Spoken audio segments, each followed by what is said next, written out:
Meus irmãos, abramos nossas Bíblias no segundo livro da Escritura, Êxodo, capítulo de número 22,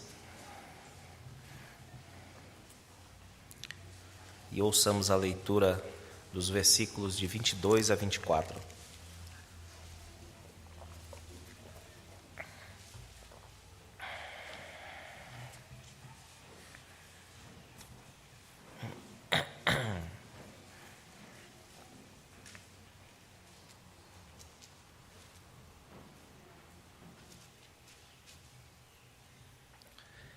Livro de Êxodo,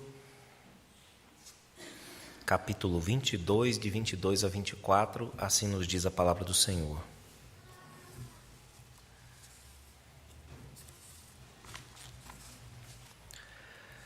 A nenhuma viúva, nem órfão afligireis. Se de algum modo os afligirdes, e eles clamarem a mim, eu lhes ouvirei o clamor.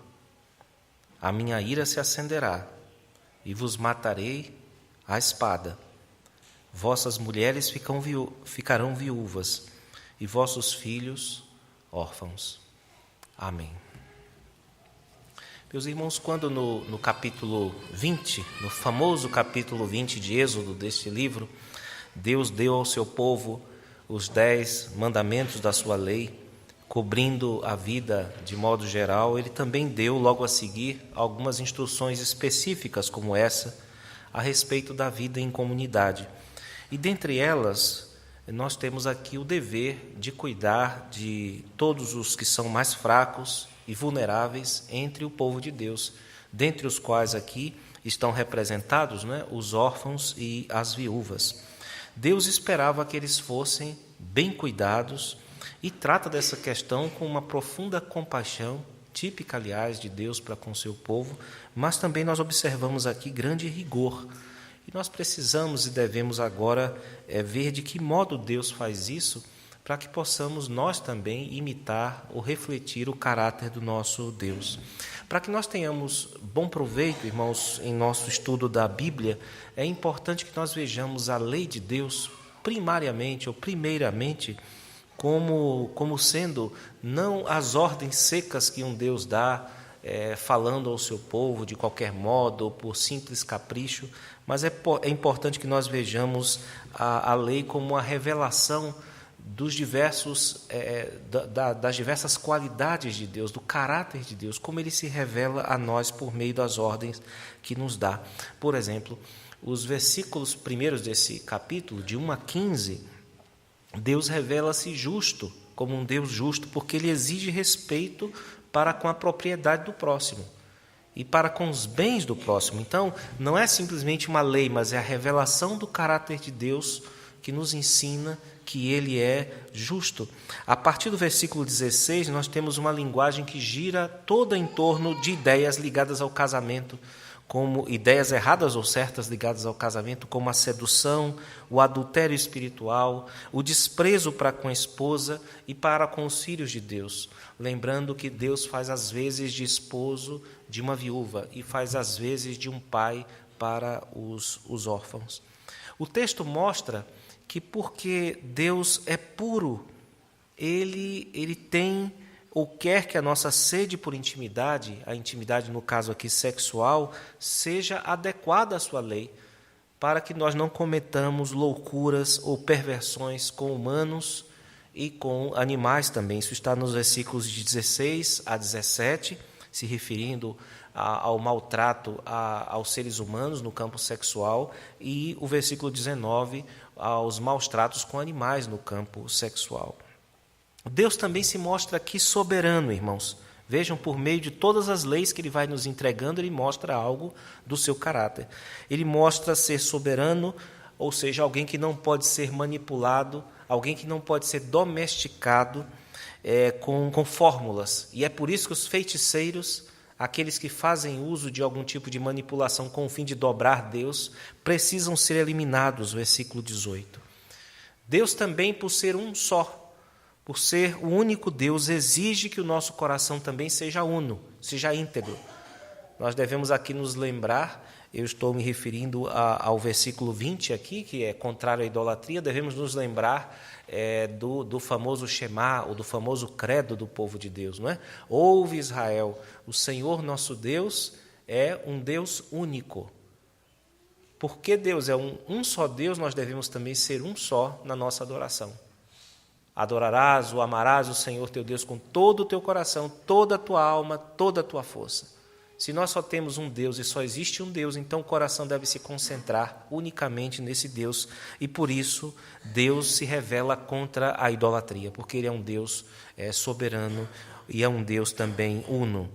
Agora, nos versículos 21 em diante, irmãos, nós temos aqui, nessa lei que Deus promulga e anuncia, algo do seu caráter, o seu caráter compassivo, misericordioso, por conta desse interesse que Deus tem em determinadas pessoas, pelas quais as pessoas nem sempre dão alguma coisa, aquelas que são desprezadas, devido a problemas da vida que passaram, elas ficaram vulneráveis, ficaram enfraquecidas, e ao mesmo tempo em que Deus é compassivo, Ele revela aqui o seu rigor, pela ameaça que Ele faz a quem maltrata essas pessoas.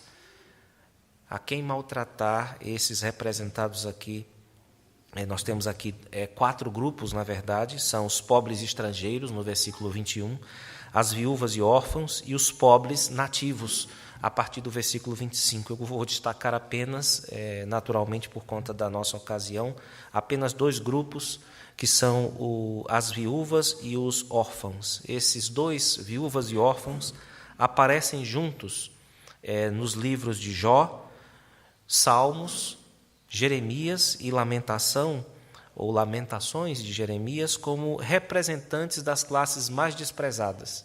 De fato, eles são grupos específicos, localizáveis, detectáveis, mas são também representantes de todos aqueles que são desfavorecidos num dado momento. E daí alguns estudiosos entenderem que se trata de um grupo só, né? Mas as 3 classes aqui, estrangeiros, órfãos e viúvas, também aparecem com frequência.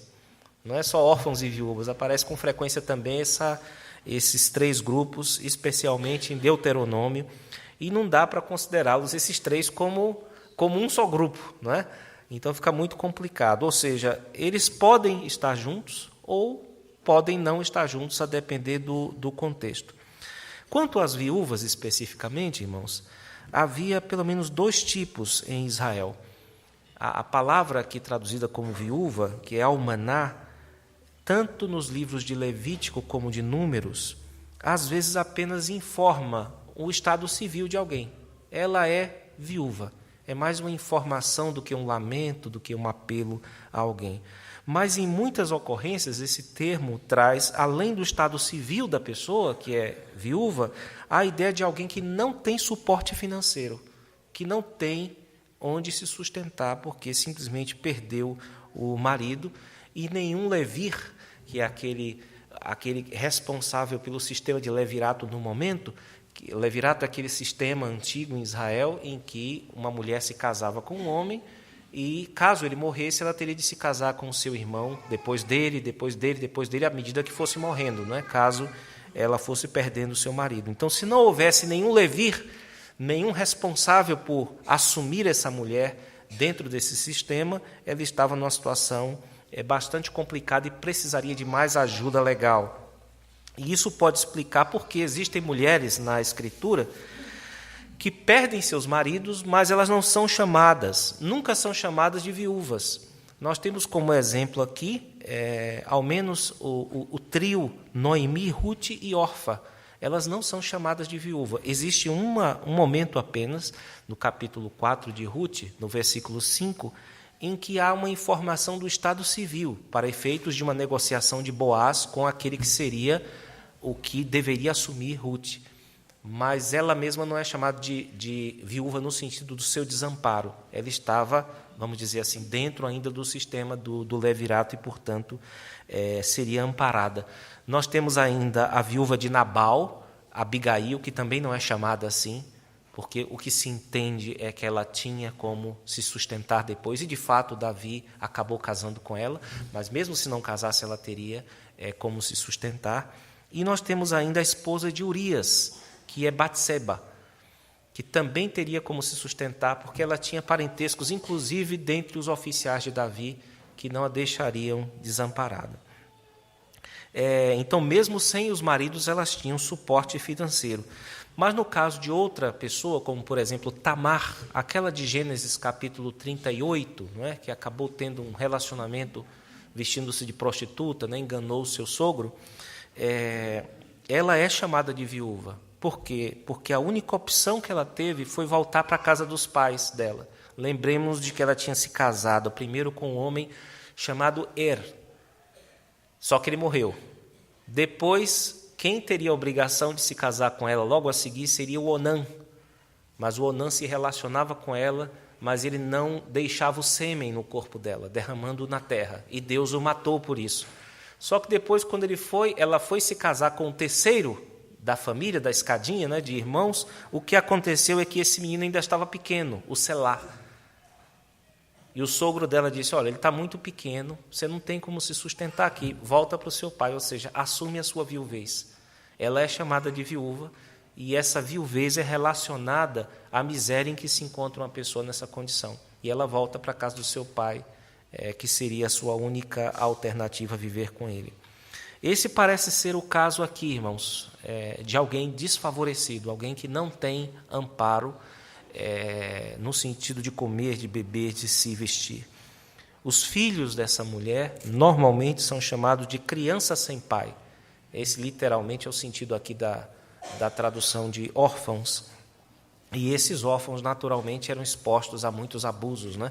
Um filho sem pai fica muito mais desprotegido do que um que conta com ele. E sem ajuda humana, irmãos, Deus se interpunha. Deus se colocava entre as viúvas, os órfãos e aqueles que poderiam ajudá-los, e ordenava, por exemplo, que se deixasse as sobras das colheitas, que não se rebuscasse aquilo que fosse colhido, para que elas tivessem, para que eles tivessem sustento. Havia também a cada 3 anos a ordem para que lhes fosse dado um valor que é destinado também aos necessitados, a fim de que eles não perecessem. Então Deus se colocava como o cuidador dessas pessoas desfavorecidas.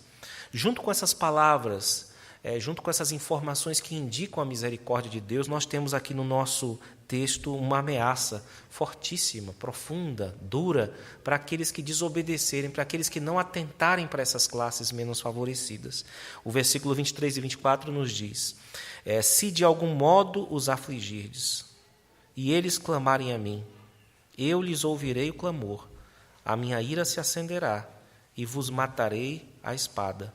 Vossas mulheres ficarão viúvas, e vossos filhos órfãos. Ou seja, a tribulação dos órfãos e das viúvas viria sobre a família daqueles que os maltratassem. Esse seria o castigo divino para aqueles que não atentassem ou desprezassem essas pessoas no meio do seu povo. Aqui nós temos a bondade de Deus, mas também temos a severidade de Deus no trato com este assunto, irmãos. Nós vemos que com que intensidade Deus guarda um lugar especial em seu coração, tanto para as viúvas como também para os órfãos, aqui também inclusos os estrangeiros residentes pobres e também aqueles pobres nativos, não é? Mas eu estou aqui me atendo a essas duas classes apenas, com o fim de promover entre nós, que estamos certamente em situação mais favorável, que tomemos essas coisas em consideração. Nós fizemos aqui a junta diaconal fez um levantamento do número de viúvas que nós temos na igreja Betel, igreja local. Nós contamos ao todo entre membros da igreja e agregados, irmãs que têm estado conosco, nós contamos cerca de 20 irmãs viúvas, não é? E também existem muitos filhos aqui que não possuem o pai mais, seja por divórcio, não é? Seja por morte, não é? Então, esse texto ganha relevância imediata na nossa vida quando nós consideramos esse aspecto diretamente ligado a ele. Nós reconhecemos, irmãos, no entanto, que as viúvas de hoje não estão na mesma situação que as viúvas de antigamente, né, nas situações calamitosas em que elas se encontravam, a não ser que nós pensemos nas viúvas como a do outro tipo que eu mencionei, né, que são aquelas viúvas que têm algum amparo. A maioria, ao perder seu marido, possui naturalmente um amparo ou da família, né, isso vem desde Paulo, o texto que nós lemos, né, Paulo fala, olha, irmãos, a igreja tem que socorrer as viúvas, mas primeiro quem tem que fazer isso são as famílias. Se não acontecer isso, a gente vai ter que apoiar as irmãs, né? Mas a coisa cai sobre, de fato, as famílias, né? Então, desde Paulo, isso vem sendo já trabalhado, de modo que nós também melhoramos muito socialmente, nós melhoramos muito em termos de ajudas do governo, que as pessoas podem receber quando elas estão numa situação muito difícil. Então, isso torna um pouco difícil a comparação das viúvas antigas com as viúvas atuais e nos leva a perguntar quem hoje se aproxima do posto de viúva e de órfão, né? Quem hoje se aproxima das antigas viúvas em termos de sofrimento, aquelas pessoas que no Novo Testamento eram desprezadas e que eram chamadas de pequeninos, né? Aquelas por quem as pessoas não davam muita coisa ou desprezavam. É importante nós levantarmos hoje e pensarmos um pouco em quais seriam os equivalentes para nós pensarmos um pouco. Certamente hoje nós poderíamos incluir entre esses grupos de desprezados ainda aqueles que vivem na miséria, não é? São pessoas que já foram classificadas, como um sociólogo classificou, de refúgio humano. Existem milhões de pessoas hoje que não têm mais perspectiva de vida, algumas partem para o crime, outras se deprimem, vivem em lixões ou jogadas em vários lugares. Elas sabem que a vida meio que passou para elas e são pessoas porque, em geral, as pessoas não dão nada, não ocupam muito do tempo e do trabalho delas, e são pessoas que Deus está olhando para elas, são feitas à imagem de Deus, e Deus pode... E normalmente tem um olhar para essas pessoas que pode ser usado contra ou a favor das nossas vidas, né? Nós temos ainda as pessoas que são fisicamente disformes, de algum modo, que não são interessantes, muitas vezes para amizade ou para casamento ou para algum tipo de relacionamento. Nós temos ainda aqueles que foram executados socialmente por conta de algum erro que fizeram, se tornaram párias, se tornaram refúgio social. E, enfim, nós temos muitas canas quebradas, né? E nós somos chamados para não esmagá-las. Nós temos também muitos pavios que fumegam, e nós somos chamados a reaquecê-los e não a apagá-los novamente, a exemplo do que fez o nosso Senhor. Quanto aos órfãos, irmãos, é bom nós atentarmos para as crianças da nossa igreja que não têm pai em casa. Eu sou testemunha aqui na Betel de muitos gestos, muitas ações que eu vi de presbíteros aqui da igreja, de diáconos aqui da igreja, de membros da igreja, de homens especialmente, mas também de mulheres, que discretamente, né, e certamente também secretamente eu não vi, mas eu imagino, mas eu já vi discretamente essas pessoas, às vezes, pagando acampamento para eles, né? Integrando ao coral infantil, integrando a escola bíblica dominical, a EBF, orientando mães e até abraçando esses meninos, dando atenção especial. Eu já vi isso acontecer e não foram poucas vezes. E é muito importante nós fazermos isso, irmãos, e que os irmãos continuem a ter esse olhar para aqueles que vem aqui, o menino vem aqui às vezes, né, uma menina, não tem o pai em casa. É importante que vocês assumam esse olhar divino, porque esse é o olhar divino. Quando vocês olham para uma criança que não tem pai, como se fosse o pai dela, vocês estão olhando como Deus olha para a pessoa, né? E Deus, não por acaso, é chamado pelo profeta sagrado de pai dos órfãos. E Deus, de fato, assume essas pessoas como seus filhos e nos quer fazer refletir igualmente o seu caráter. Então, onde quer que a lei de Deus for honrada, também neste lugar serão honrados e cuidados esses dois grupos, os órfãos e as viúvas. E é importante que nós levemos em conta a Escritura inteira. Ela afirma isso. No Novo Testamento nós temos esse mesmo impulso de cuidado E talvez o texto que mais resuma, que mais confirme isso, seja o texto de Tiago.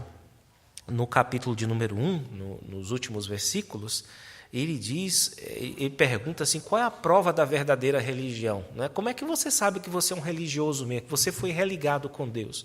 Como é que você sabe que você tem Jesus no coração? Como é que você sabe disso? Ele falou, pelo modo como você olha para essas duas classes. Tem mais coisa, mas com certeza esse é um critério. O modo como você olha para as viúvas e o modo como você olha para aqueles que não têm pai revela muito a respeito da sua religião. Tiago diz assim, a religião pura e sem mácula para com o nosso Deus e Pai é esta: visitar os órfãos e as viúvas nas suas tribulações e a si mesmo guardar-se incontaminado do mundo. Então, meus irmãos, no coração do nosso Deus existe um lugar especial para aqueles que sofrem, para aqueles que são vulneráveis entre o seu povo. Nós devemos evitar a todo custo criar problema para essa gente que já vive com problemas, já tem problemas, já tem dificuldade demais para a gente acrescentar mais. Pelo contrário, nós devemos imitar a Deus, o nosso Deus, na sua compaixão e também na sua ira santa contra todos aqueles que maltratarem criança que não tem pai e as senhoras que não têm mais o seu marido. E que a igreja Betel, continue e procure sempre ser um abrigo seguro para essas pessoas. Deus nos abençoe, irmãos. Amém.